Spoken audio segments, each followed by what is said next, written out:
Welcome to the League of Legends Champion Spotlight, featuring Shyvana, the Half-Dragon. Shyvana is a melee fighter who scales particularly well with attack speed. Her playstyle revolves around sticking to a target and destroying its health bar. Also, she turns into a dragon. Shyvana's passive is Fury of the Dragonborn. Her basic attacks modify each of her basic abilities and ultimate in a special way. Twin Bite causes Shyvana's next basic attack to strike twice, applying on-hit effects with each strike. With each basic attack, after using Twin Bite, its cooldown is reduced. I take Twin Bite at level 2 and max it second. Burnout empowers Shyvana for a few seconds, granting increased movement speed and damaging nearby enemies. Shyvana's basic attacks extend its duration up to a cap. I take Burnout at level 1 and max it immediately. Flame Breath sends out a skill shot nuke that damages the first enemy it hits and lowers its armor for a few seconds. While its armor is lowered, Shyvana's basic attacks will deal bonus damage against the target. Shyvana's ultimate is Dragon's Descent. After a brief channel, Shyvana transforms into a dragon, damaging and knocking back everything along her path. This ability passively gives Shyvana bonus armor and magic resist, which are further increased in dragon form. Dragon's Descent is available only when Shyvana has 100 Fury, and ticks down her Fury bar each second while active. Basic attacks grant Shyvana bonus Fury, which will allow her to morph into a dragon more quickly and prolong the duration of her ultimate. While a dragon, Shyvana's basic abilities gain bonus effects. Twin Bite deals its damage in an area in front of Shyvana instead of just to the main target. Burnout leaves behind an additional trail of fire that damages enemies inside it. Flame Breath damages and marks enemies in a cone instead of simply the first enemy hit. Shyvana is actually a pretty quick jungler, but I play her as a solo top fighter. Shyvana's early laning is quite powerful with a significant amount of burst damage. Turn on Burnout to damage and chase your opponent, then tag him with Flame Breath. Land a basic attack and immediately trigger Twin Bite. This ability order will give you 3 triggers on your passive, increasing the duration of Burnout and dealing significant damage through Flame Breath. Skarner comes for a gank from the river. It's important that you don't give away your teammates by playing too aggressively. Unless you can lead in with a stun, let your jungler make the first move. After Skarner dives in, I head in for Wukong with Burnout and Twin Bite, saving Flame Breath because minions would block it. Once he uses Decoy, I head straight up, thinking he will try to escape. Instead, he runs to the bottom but has no escape route, so I let the turret pick up the kill for first blood. When Wukong returns to lane, I have my ultimate, Dragon's Descent. It's important to note that Dragon's Descent doesn't specifically grant extra single target damage, so I start my harassment with just my regular abilities. However, as he tries to escape me, I use the activation of Dragon's Descent for 2 specific purposes. First, it allows me to charge across the screen catching up. Second, it deals significant burst damage, which is particularly useful partway through a fight, because your opponents won't easily calculate it. Once again, Wukong uses Decoy, causing me to guess his retreat direction. He pulls back away from the turret, so I flash in and pick up the kill with Twin Bite. We get into a teamfight in the enemy jungle. After turning on Burnout, I hit Wukong's Decoy with a basic attack and with Twin Bite just to grow my Burnout duration.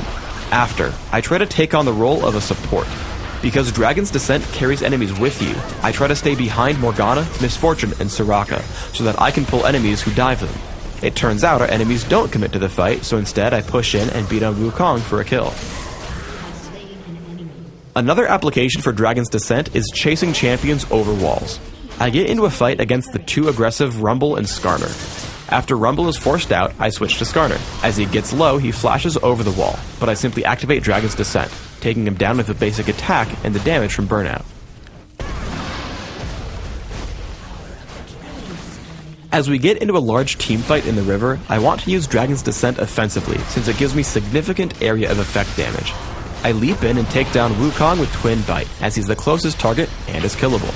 After, Burnout allows me to chase down Rumble as I tag him with Flame Breath and take him apart under Morgana's Dark Binding. The enemy Shyvana piles in as well, but as I stay in dragon form, I try to spam as many abilities as possible since they will affect both enemy targets. When Skarner comes in, I try to move toward the top of the fight so that both he and Shyvana are in front of me. This move allows my next Twin Bite to hit both of them as we take him down and win the fight. Shyvana is an excellent pusher and duelist, which makes her phenomenal in Dominion. I use Burnout to clear minion waves and use Flame Breath plus Twin Bite to bully out any challengers.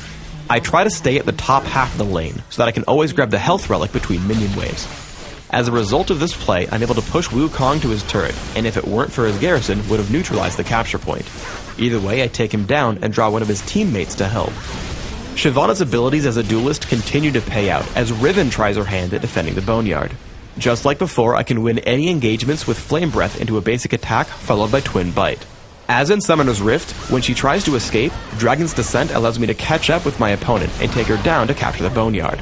When fighting against Shyvana's dragon form, remember that most of her area of effect damage is focused in front of her. As we get into a teamfight, we take down Riven and Shaco very quickly. Then, we're faced with the enemy Shyvana's dragon form. She ends up focusing me, so I continue to run to the right hand side, away from my team, keeping them safe from everything but her burnout damage. As she's about to fall, I leap in with Dragon's Descent, knocking her around and setting up my team for a kill on Lee Sin. He does eventually take me down, but my team trades back to take 4 kills for only 2 deaths. When left to hurt enemies without interruption, Shyvana deals tons of damage. Shaco and I jump onto the enemy Shyvana. While she takes him to near death from almost 2/3 health, I finally take her down. I turn to the enemy Shaco as he kills my teammate. When he tries to retreat, I chase him down with Dragon's Descent and pick up another kill quite easily. Then I spot Lee Sin chasing my teammate Wukong. Lee Sin turns to fight me, and I move in between attacks, which allows me to dodge his Sonic Wave. As Wukong knocks him up with his ultimate, we take down Lee Sin and move in to recapture the Boneyard. For runes, I take attack speed marks, health per level seals, attack speed glyphs, and flat health regeneration quintessences. This setup is aimed at giving me extra damage output with attack speed, durability late game, and sustenance in lane. My masteries are 14, 0, 16, taking magic penetration and attack speed in offense, and in utility, taking neutral buff duration, increased gold gain, and increased movement speed. I take ignite and flash for summoner spells, mastering both. In classic, I open with boots of speed and 3 health potions. I transition into my first 2 major items, which are Regal's Lantern and Wit's End. I continue to scale up for damage output with Trinity Force and Ginsu's Rage Blade. If you find you're too squishy, postpone your damage items for durability with Sunfire Cape and Force of Nature.